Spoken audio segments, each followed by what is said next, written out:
Is that? I mean, well, look, on this theme, let's go to a call, shall we, Paul? Because we've got Barbara on the line. Hi, Barbara. Hi. Now, what's your question? Hi, yeah. I'm just asking, having both been trapped in small places, how did that feel? I must say, I think I got off slightly more lightly than Julian, Babs, because I was, first of all, in quite a large room, and then although it looked very small, it was quite upright, and I could see or sense there was space. I was pressed in at the side, and that's why I think and I still maintain I felt something touch my right foot and kind of moved my foot, and it felt there was something up that side. Kieran said afterwards it was a draft of cold air or whatever, but I don't think I was quite as enclosed as you, Julian. Yes, I mean, Barbara, I don't think I suffer from claustrophobia. In fact, now I can definitely say I don't suffer from claustrophobia. So that was, because you say these things, don't you, down the pub, and then people go, yeah, but what's it really? You've never been in a coffin. Well, now I can actually say I've been in a coffin. So that was good. So I didn't get panicky about it, but it was uncomfortable in a kind of spooky sense. And obviously when Yvette came and did the Ouija board on, or the glass on top of the coffin, that was horrible. That was, I must say, that was like an extra bit of torture. Yes, it was. When they suddenly said, you know what, he's in there and we're going to try and raise evil spirits above him while he's nailed into the coffin. That was taking the mickey. It was. Barbara, what about you? I mean, are you someone who can't stand small spaces? No, I don't mind. I wouldn't know what my limit is. How far would your limit be for yourselves to go? Oh, good. I wouldn't like to be in a shoebox. That might be a bit constrained. Apart from that, I think I'll be fine. I tell you what, I would. That's a good question, actually. Having gone through last night, I wouldn't like to be in. Sometimes see it on some James Bond movies, some kind of tube, which is like a coffin, but it goes on for ages, and you've got to get to the end of it to get out. That I would find and there's always boiling water the other let end. Loose by Smirch or somebody or Spectre coming exactly. in. Yeah. So that's my fear. I think they'll do that next time, won't they? I must say, Barbara, I think I'm more frightened of, and there's a moment in the first Star Wars film they released, which as we know was episode 4 in the 6 films they made, when they're in like the rubbish bit where the garbage goes, and there's a snake or something below the surface of the murky water, and that's what I think I'd hate, to be half immersed and you couldn't see what was at the bottom. And the walls are coming in. Yeah, that's not nice. Barbara, thank you for this therapy session. We feel so much better having had you on the show. Give it up for Barbara!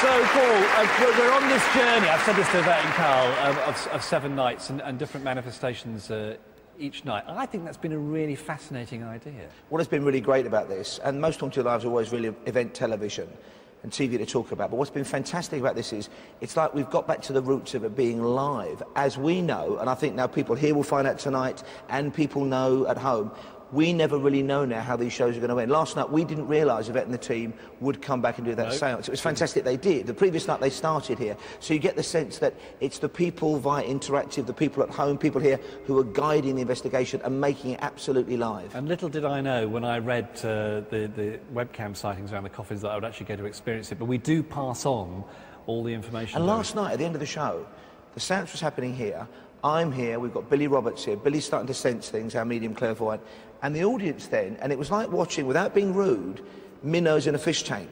Because Yvette would say, are you sensing something? And 80 or 90 people would go, there. And then it would be there. And at one point it was directly above. And it wasn't just 3 or 4 people, it was 60, 70, 80, 90 people, all sensing the same thing from the same part of this magnificent chamber. And for us guys, actually experiencing it as well, because before the seance was always on location. Now when we do it in the audience, we're living it as well. But I really, really hate it when Yvette stands on the stage and she suddenly says, I'm feeling tapping. Yeah. And I think, because I am, you know, Mrs. Ross didn't raise any brave children. I don't want that to, you know, it's great, it's fantastic TV and fascinating for scientific reasons, but I don't want it right here. And you can feel it, and I think, I don't want that near me. Yeah. Oh, talking of science, and I know you like techie things, tonight is very much a technological show, Yvette and Carl were saying, and there's going to be telephones and all that kind of electrical things going, which I think is going to be really interesting. Because they were talking as well about the fact that science was thinking, well, if we can contact people in other rooms, on other continents, why can't we contact those who've passed over? And there was a fascinating device we've had on before, which is effectively a box that, rather than as a radio receiver going to signals, it went to the white noise between, and we've had amazing voices. And that technology, or a version of it, dates from before the First World War. And the Nobel Prize-winning poet W.B. Yeats was obsessed with it. And it was effectively, he thought, a radio transmitter that could talk to the dead. And that's what they're sort of going to be attempting tonight, to hear those voices. And we have had successful hits on that kit before, haven't we? I think in Turin. Yeah, I mean, it amazing. really works, doesn't it? And you can very clearly hear, yes, or answers, or names. So fascinating. So if you're into technology, make sure you keep watching right the way through until midnight tonight. Paul, it's been great to see you. Obviously, you'll be taking over the helm at 9 o'clock this evening. Give it up for Paul Ross. Thank you.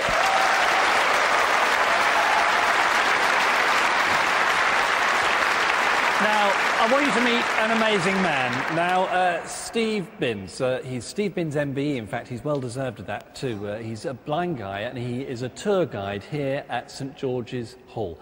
This is his story.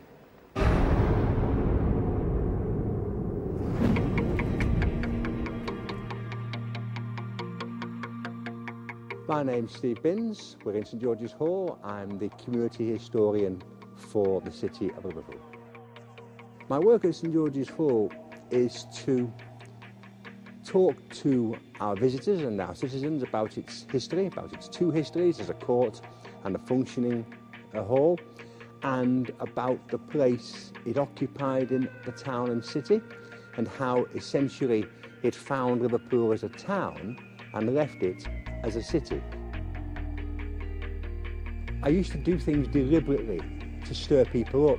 I'd do all sorts of daft things, like taking people around and then suddenly find out later they hadn't put the lights on, or describing pictures that weren't there. And I'd do all these kind of strange kind of things just to make things fun. I'm not here to show people that I know more about the building than they do. It's my job, I should do. I'm here to make them enjoy the subject. I do get lost sometimes. It is nerve-wracking, this building. When you love something like I do, and you do things in stages, you're doing it before you know that you're actually doing it. And sometimes when I have a group of, say, blind people from my community, blind people in, it's only then that I actually realise how difficult a building it can be. A room used from 1851 to 1984 for trials, criminal, from small offences to murder.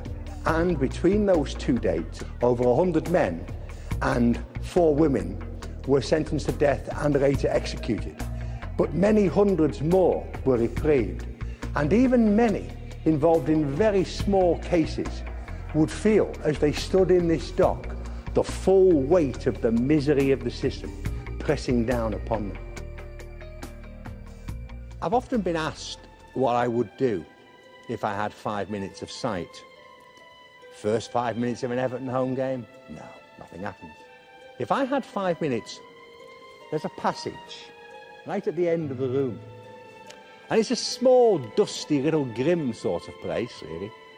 And you can stand there, and you can turn, and you can look the full length of Court 1, where those people faced their trial, and then you can look here, to the full length of this mighty hall. You are in one place, but you are in possession of the keys of 2 worlds. If I could view something, that's, I believe, what it would be.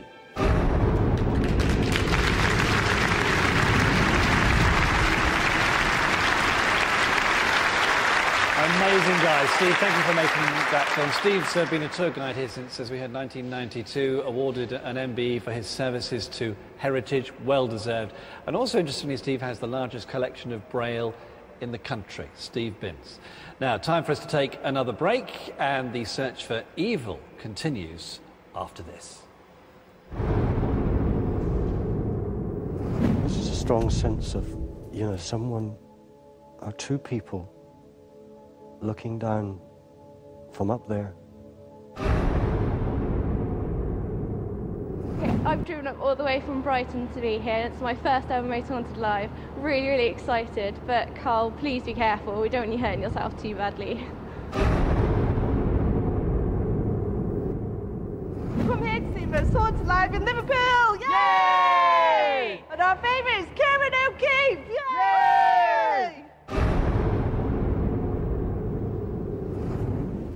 Welcome back to Most Haunted Live. Night 4 of 7, The Search for Evil. We're based at St George's Hall in Merseyside, And this evening's theme is Voices from the Grave, and the main investigation starts in just a few minutes.